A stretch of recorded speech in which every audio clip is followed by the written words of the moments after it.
Dari teknologi air kita ke teknologi antariksa. Pemirsa, siapa sangka Indonesia hingga hari ini tercatat sebagai negara dengan jumlah satelit terbanyak di Asia Tenggara. Totalnya ada 19 satelit yang aktif mengorbit, mencakup fungsi komunikasi, pengamatan bumi, hingga pendidikan. Kami ajak Anda untuk mendalami topik ini, pemirsa.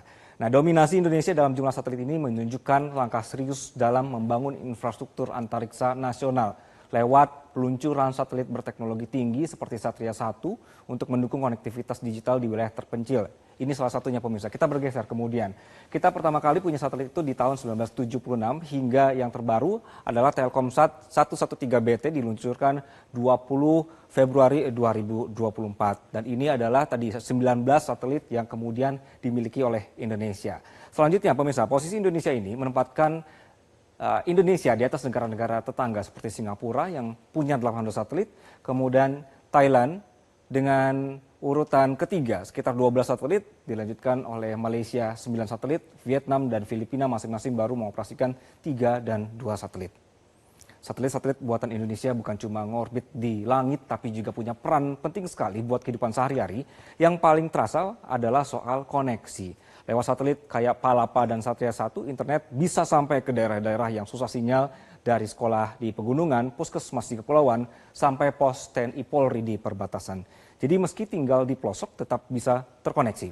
Tapi fungsi satelit, pemirsa, ini tidak hanya berhenti di situ saja. Ini kami rangkum di sini.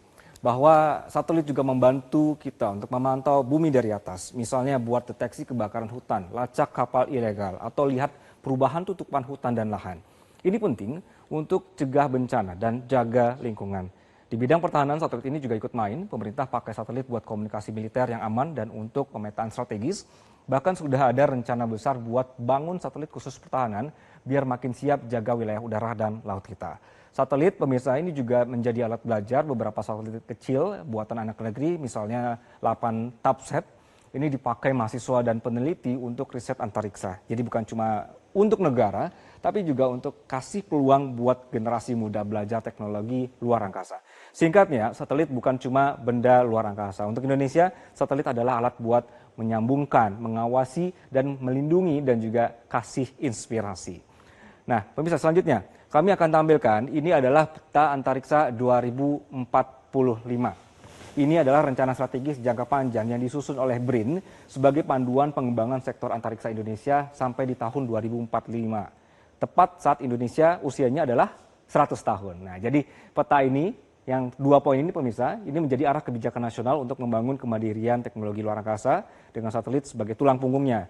Tahap awalnya fokusnya sudah diarahkan untuk pada pengembangan teknologi citra satelit atau remote sensing untuk mendukung pemetaan wilayah, mitigasi bencana, serta sektor-sektor vital seperti kelautan, pertanian, dan perikanan. Kita bergeser.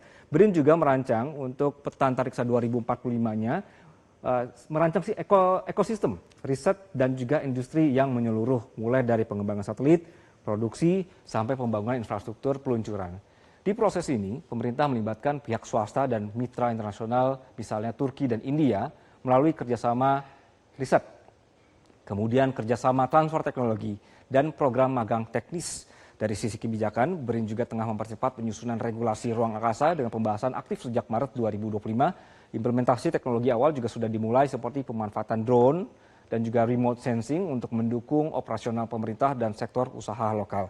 Dalam 5 tahun ke depan, target utamanya, pemirsa, adalah pengoperasian satelit mikro dan nano buatan dalam negeri untuk keperluan penginderaan jauh.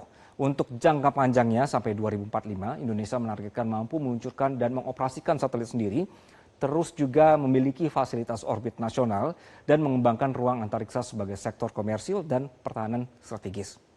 Nah, jadi demikian, pemirsa, sorotan di Metro Siang kali ini berkenaan dengan satelit tanah air. Nanti kami akan kembali dengan fokus pembahasan lainnya. Jelajahi cara baru mendapatkan informasi. Download Metro TV Extend sekarang.